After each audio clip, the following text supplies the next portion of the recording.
नमस्कार, स्वागत है आपका। एमबी नेटवर्क देख रहे हैं आप और मैं हूं आपके साथ लता। बुलेटिन की शुरुआत अहम खबर के साथ। भारत एक बार फिर से क्रिकेट का वर्ल्ड चैंपियन बन गया है। भारतीय टीम ने दक्षिण अफ्रीका को फाइनल में हराकर T20 वर्ल्ड कप 2024 की ट्रॉफी अपने नाम कर ली है।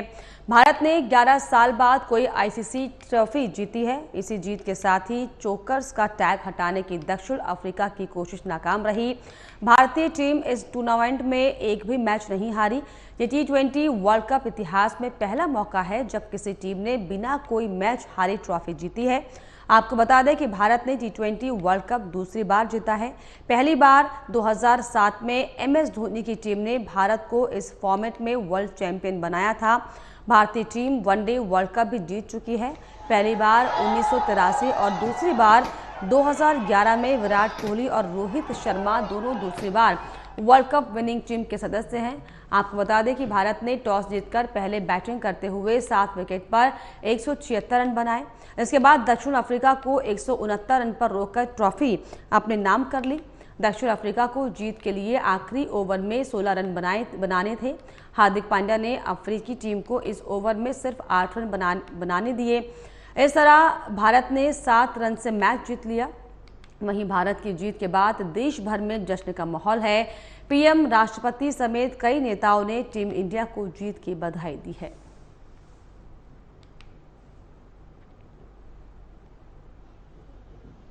और ये 4 तस्वीरें आपकी टीवी स्क्रीन पर। लखनऊ, मध्य प्रदेश, पश्चिम बंगाल और बिहार, और रात के करीब 11:30 और 12 बजे का ये समय जब T20 का वर्ल्ड कप जब भारत के नाम आया तो लोगों में किस तरीके से जो है जश्न का माहौल दिखा है, खुशी का माहौल दिखा है। तस्वीरें आपके सामने।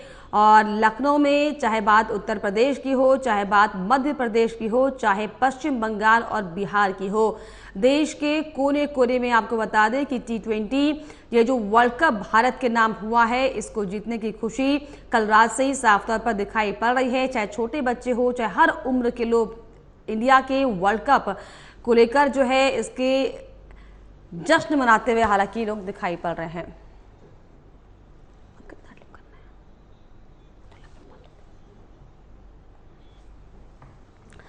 तो दक्षिण अफ्रीका को 7 रनों से भारत ने मात दी है। रोहित विराट का सपना पूरा हो गया और हालांकि T20 से उन्होंने संन्यास भी ले लिया है। बुमराह प्लेयर ऑफ सीरीज रहे। जिस तरीके से उन्होंने जो रोल अदा किया इस पूरे मैच में, पीएम मोदी, राष्ट्रपति ने इसको लेकर बधाई दी है और जीत के बाद देश भर में जश्न का माहौल देखने को मिल रहा है।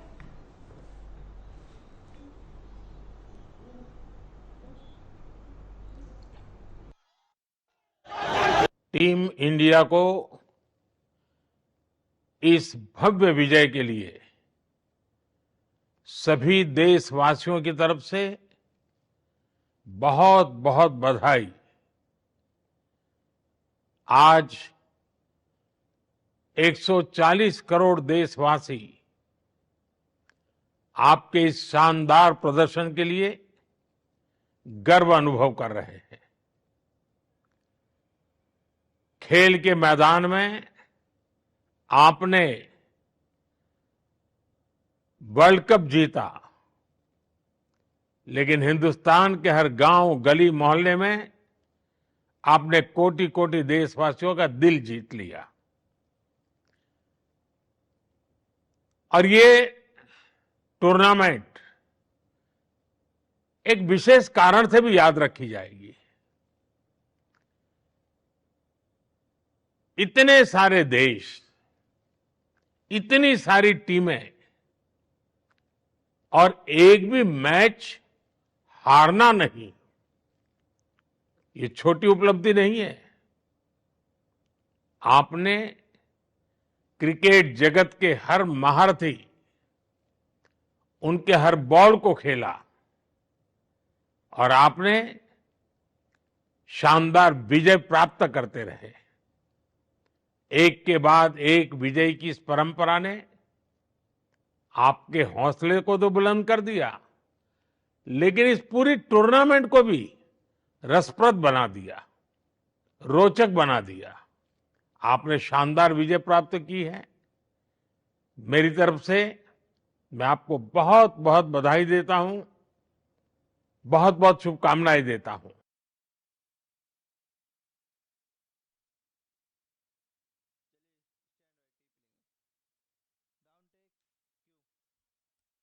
मन की बात का आज 111वां एपिसोड पीएम मोदी करेंगे मन की बात को संबोधित। 4 महीने बाद टेलीकास्ट होगा मन की बात। नई सरकार के एजेंडे पर पीएम नरेंद्र मोदी चर्चा कर सकते हैं। बड़ी और अहम जानकारी आपको बता दें, आज जो है फरवरी के बाद दरअसल मन की बात का एपिसोड एक और जो है पीएम नरेंद्र मोदी की तरफ से संबोधित किया जाएगा। 4 महीने बाद आपको बताएं कि ये मन की बात जो है टेलीकास्ट होने जा रहा है। नई सरकार के अब नए एजेंडे पर जो है पीएम नरेंद्र मोदी चर्चा कर सकते हैं। बड़ी और अहम जानकारी मन की बात का आज 111वां एपिसोड पीएम नरेंद्र मोदी मन की बात को संबोधित करेंगे।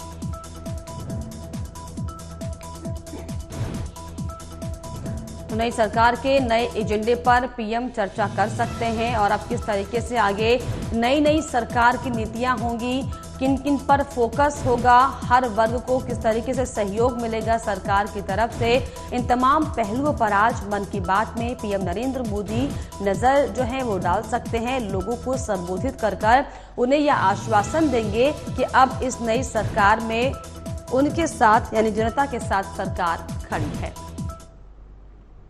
एक और बड़ी जानकारी, आरएसएस प्रमुख मोहन भागवत का गाजीपुर का दौरा है। 1 जुलाई को गाजीपुर दौरे पर रहेंगे मोहन भागवत।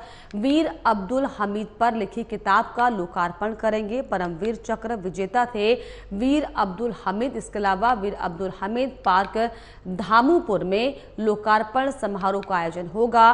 कार्यक्रम में बतौर मुख्य अतिथि शामिल होंगे भागवत। इसके अलावा हथियार राम मठ पर भी आरएसएस प्रमुख जा सकते हैं। तो बड़ी और अहम जानकारी आपको बता दें, जिसमें कार्यक्रम में बतौर मुख्य अतिथि जो है मोहन भागवत शामिल होंगे। हथियाराम मठ पर भी जा सकते हैं आरएसएस प्रमुख मोहन भागवत। तो बड़ी और अहम जानकारी, आरएसएस प्रमुख मोहन भागवत का आज गाजीपुर का दौरा रहने वाला है 1 जुलाई को। हालांकि गाजीपुर दौरे पर रहेंगे मोहन भागवत। वीर अब्दुल हमीद पर लिखी किताब का लोकार्पण वो करेंगे। परमवीर चक्र विजेता थे अब्दुल हमीद। वीर अब्दुल हमीद पार्क धामूपुर में लोकार्पण समारोह का जो है आयोजन किया गया है, जिसमें बतौर मुख्य अतिथि के तौर पर जो है आरएसएस प्रमुख मोहन भागवत शामिल होंगे।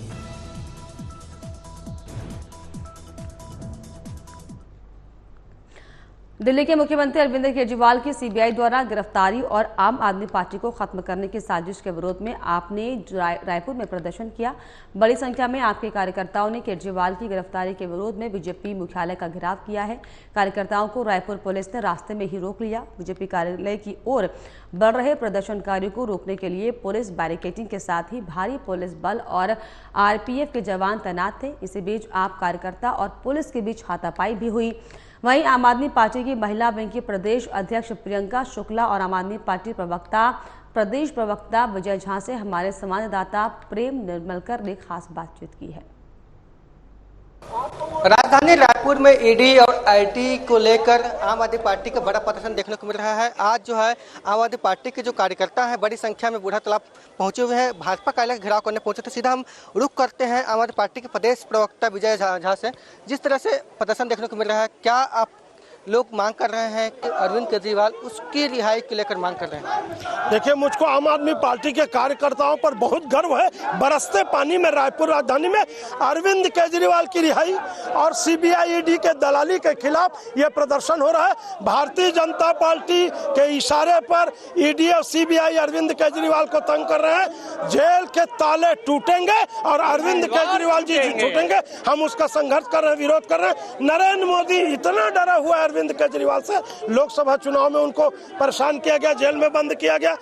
विधानसभा चुनाव में उनके यहाँ बार बार छापा मारा गया। अब हमारे जो दिख रहे हैं ना राजधानी में, ये आम आदमी पार्टी जमीनी कार्यकर्ता है। ये पार्षद चुनाव, सरपंच चुनाव, पंच चुनाव, महापौर का चुनाव लड़ेंगे। इससे भारतीय जनता पार्टी घबराई हुई है। तो अरविंद केजरीवाल को जेल में रखना चाहते हैं। मैं आपको बता दूं, ये सनातन धर्म का नारा लगाने वाले अरविंद केजरीवाल भगवान कृष्ण जैसे जेल से छूटेंगे। आप पूरे देश में सुदर्शन चक्र चलाएंगे। भय प्रगट कृपाला दीन चौधरी आला जैसे, और भारतीय जनता पार्टी का अभी तो लंगड़ा लूला सरकार बना है, इसके बाद सर्वनाश हो जाएगा। और ये जिस दिन स्वतंत्र सरकार बनेगी, अमित शाह नरेंद्र मोदी भी जेल में रहेंगे। आप बता दो मुझको, भारत में किसी भाजपा के नेता के यहाँ ईडी और सीबीआई छापा पड़ा? वो इतने ईमानदार है जो गाय काटने वाले से चंदा लेते। क्या लगता है जिस तरह से प्रदर्शन, जिस तरह से जो अरविंद केजरीवाल को ईडी से जमानत मिलने की बात सामने आ रही थी, कहीं न कहीं पर सीबीआई की उसमें अब कार्रवाई हो रही है, तो कैसे देखते हैं इस कार्रवाई को? देखिए, सीबीआई नरेंद्र मोदी और प्रधानमंत्री का दलाल है, ईडी बड़ा दलाल है, दल्ला है। ईडी से जब वो बच गए, जमानत मिल रहा था, तो सीबीआई को भेज दिया गया। साहब 11 बजे रात को ये वही लोग हैं जब आतंकवादियों के लिए 2 बजे रात को हमारा सुप्रीम कोर्ट खुलता है और हमारा आपका केस, हमारी महिला बहन बेटी रेप केस में सवेरे शाम कोर्ट जा रहे हैं, थाना जा रहे हैं, उनका FIR नहीं होता। केजरीवाल जी के रातों रात 11 बजे रात को गिरफ्तारी। ये थे आम आदमी पार्टी के प्रदेश प्रवक्ता विजय शाह झा, जिन्होंने साफ तौर पे कहा दिया है कि जिस तरह से प्रधानमंत्री जो सिटिंग मुख्यमंत्री अरविंद केजरीवाल की गिरफ्तारी को लेकर डरी हुई है, रिहाई को लेकर डरी हुई है, तो बार बार ईडी और आईडी का सहारा ले रहे हैं। आज प्रदर्शन देखने को मिला है, वो एक भारतीय जनता पार्टी के जो सुशासन के खिलाफ प्रदर्शन जारी, निरंतर जारी रहेगा। कैमरामैन बलराम पटेल के साथ प्रेम नीलमलकर, AMV news network, Raipur, Chhattisgarh. Delhi के मुख्यमंत्री अरविंद केजरीवाल के गिरफ्तारी को लेकर यहाँ पर राजधानी रायपुर के बूढ़ा तालाब में आम आदमी पार्टी की प्रदर्शन जारी है। हम सीधा आम आदमी पार्टी के जो कार्यकर्ता हैं, समर्थक, उनसे बात करते हैं। आज आप लोग को जो रैली निकाल जा रहा है, मुख्यमंत्री जो है दिल्ली के अरविंद केजरीवाल की गिरफ्तारी को लेकर क्या कहेंगे? देखिए, जिस तरीके से लगातार लोकतंत्र का गला घोटा जा रहा है, जिस तरीके से अरविंद केजरीवाल की साजिशन गिरफ्तारी की गई है, उसके विरोध में ये प्रदर्शन है। ये प्रदर्शन सिर्फ अरविंद केजरीवाल आम आदमी पार्टी का बस नहीं है, बल्कि प्रदर्शन पूरे देश में लोकतंत्र का जो गला घोटा जा रहा है, संविधान का जो खुला माहौल बनाया जा रहा है, उसको लेकर के भी है। आगे बढ़ेंगे। दिल्ली के राउस एवेन्यू कोर्ट ने शराब नीति से जुड़े भ्रष्टाचार के मामले में सीबीआई की मांग पर मुख्यमंत्री अरविंद केजरीवाल को 14 दिन की न्यायिक हिरासत में भेज दिया है। सुनवाई के दौरान सीबीआई ने केजरीवाल की 14 दिन न्यायिक हिरासत की मांग की थी, जिसे कोर्ट ने स्वीकार कर लिया। केजरीवाल को 12 जुलाई को दोपहर 2 बजे वीडियो कॉन्फ्रेंसिंग के माध्यम से कोर्ट में पेश किया जाएगा। केजरीवाल को की 3 दिन की जो हिरासत की अवधि समाप्त होने के बाद शनिवार को सीबीआई ने कोर्ट में पेश किया। विशेष न्यायाधीश सुनैना शर्मा ने केजरीवाल को जेल भेजने की मांग करने वाली याचिका पर पहले फैसला सुरक्षित रखा और बाद में 14 दिन की न्यायिक हिरासत का आदेश दिया। कोर्ट ने सुनवाई के दौरान सीबीआई के रिमांड की मांग का विरोध करते हुए केजरीवाल के वकील ने जांच से संबंधित एकत्र की गई सामग्री को रिकॉर्ड पर रखने के लिए दायर आवेदन के आधार पर सीबीआई को निर्देश देने की मांग की। उनकी इस मांग पर जज ने कहा कि इस पहलू को कोर्ट पर छोड़ देना चाहिए। जांच के महत्वपूर्ण पहलू आरोपी को नहीं बताए जा सकते।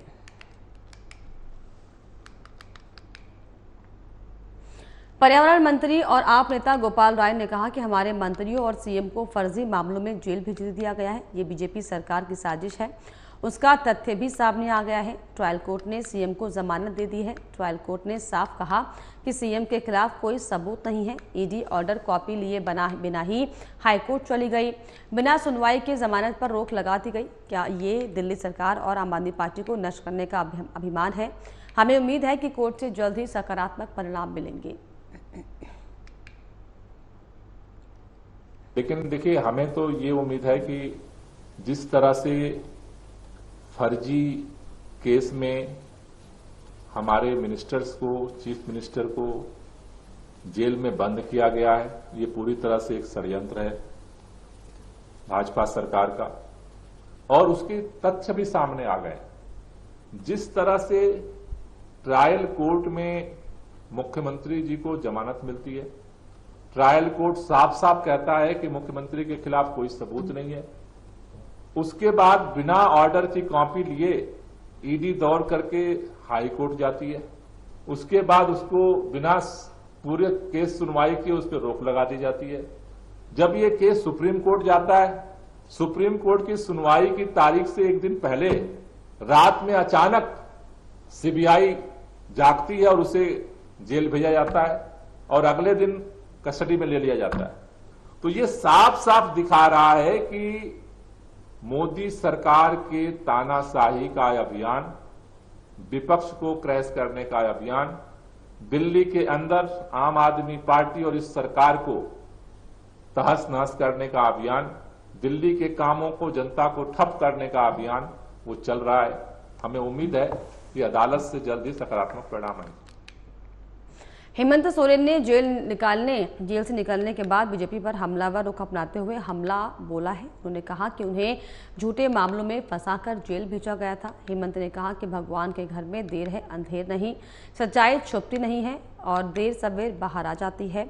उन्होंने कहा कि वो फिर से जनता का नेतृत्व करने के लिए आए हैं। उन्होंने बीजेपी पर तंज कसते हुए कहा कि बीजेपी विधानसभा चुनाव में जीत का जो सपना देख रही है वो मुंगेरी लाल के हसीन सपने हैं जो पूरे नहीं होंगे।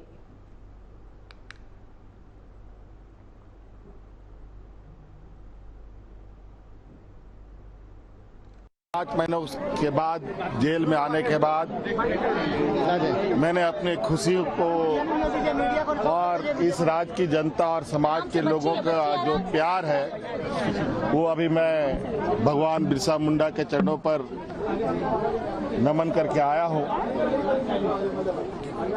कि उन लोगों की प्रेरणा को लेकर हम आगे बढ़ रहे हैं और जो रुकावटें उनके साथ रही हैं, कमोवेश आज के दिन में भी वो रुकावटें आदिवासी, दलित, पिछड़े, किसान, मजदूर, अल्पसंख्यकों के ऊपर है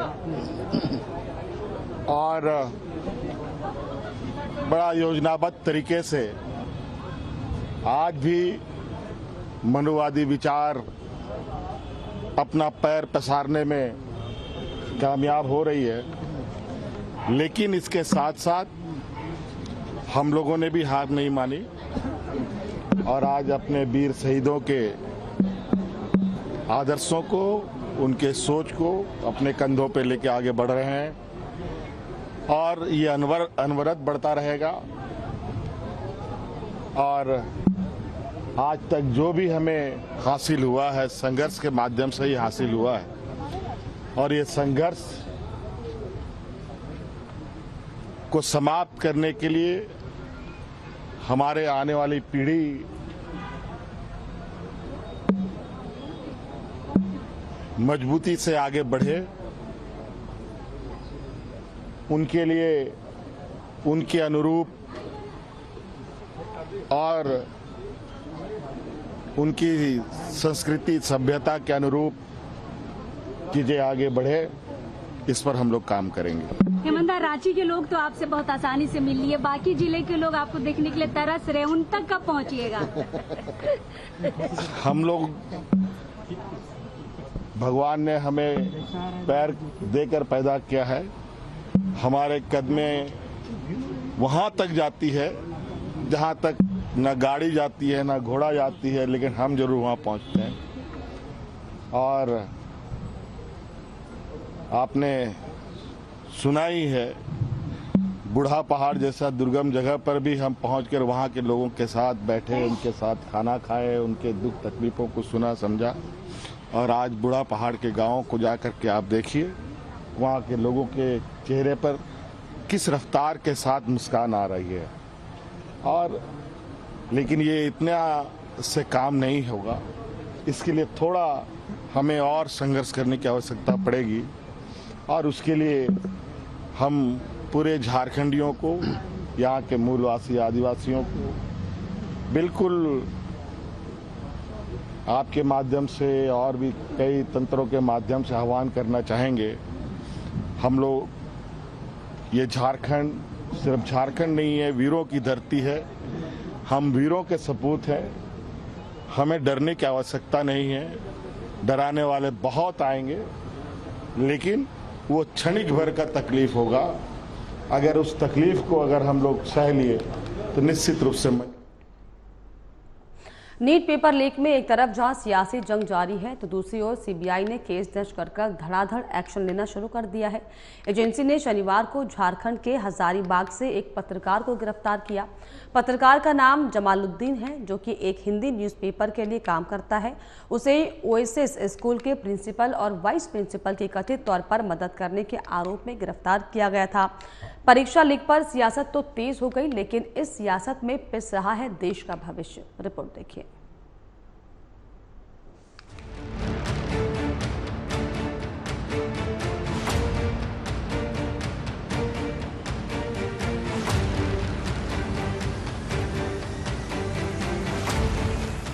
जरा ध्यान से देखिए इन छात्रों को। ये वही छात्र हैं जिनके भविष्य के साथ आज खिलवाड़ किया जा रहा है। उन्हें अपने हक के लिए सड़कों पर लड़ना पड़ रहा है। जिनके हाथों में वो अपना भविष्य रख रहे हैं, वो उनके परिश्रम मशक्कत के साथ खेल खेल रहे हैं। पेपर लीक जैसी घटनाएं अब आम होती जा रही हैं। हर वर्ष एक छात्र तैयारी करता है और इधर परीक्षा रद्द हो जाती है। ध्यान से देखिए इन चेहरों को। ये चेहरे बहुत बड़ी कहानी कहते हैं। ये चेहरे बड़ी कहानी बनाते हैं और इतिहास रचते हैं। लेकिन आज इन चेहरों पर उदासी है, नाराजगी है और ये चेहरे बता रहे हैं कि देश के भविष्य के साथ खिलवाड़ किया जा रहा है। नीट पेपर लीक मामले में सीबीआई ने बड़ा एक्शन लिया है। सीबीआई ने गुजरात के 4 जिलों में 7 ठिकानों पर छापेमारी की है। सीबीआई ने गुजरात के गोधरा, खेड़ा, आनंद और अहमदाबाद के ठिकानों पर छापेमारी की है। सीबीआई ने हजारीबाग से पत्रकार जमालुद्दीन को भी गिरफ्तार किया है। जमालुद्दीन पर प्रिंसिपल और वाइस प्रिंसिपल को असिस्ट करने का आरोप है। कॉल डिटेल से खुलासा हुआ है कि जमालुद्दीन लगातार फोन के जरिए प्रिंसिपल और वाइस प्रिंसिपल से संपर्क में था। पूछताछ में पता चला है कि पेपर लीक में ये प्रिंसिपल और वाइस प्रिंसिपल की मदद कर रहा था, उन्हें असिस्ट कर रहा था। लेकिन जरा ध्यान दीजिए, छात्रों को सड़कों पर और अदालतों में लड़ने पर मजबूर करना शर्मनाक है। घोटाले छात्रों के विश्वास के साथ धोखा है। युवाओं के साथ पिछले कुछ वर्षों में बहुत अन्याय हुआ है, चाहे वो बेरोजगारी हो या पेपर लीक, रिजल्ट स्कैम, अत्यधिक फीस बढ़ाना या फिर ये जो नीट की परीक्षा में हुआ है। इन सब चीजों से युवाओं का भविष्य खराब होता है। परीक्षा लीक पर सियासत तो तेज हो गई है, लेकिन इस सियासत में पिस रहा है देश का भविष्य।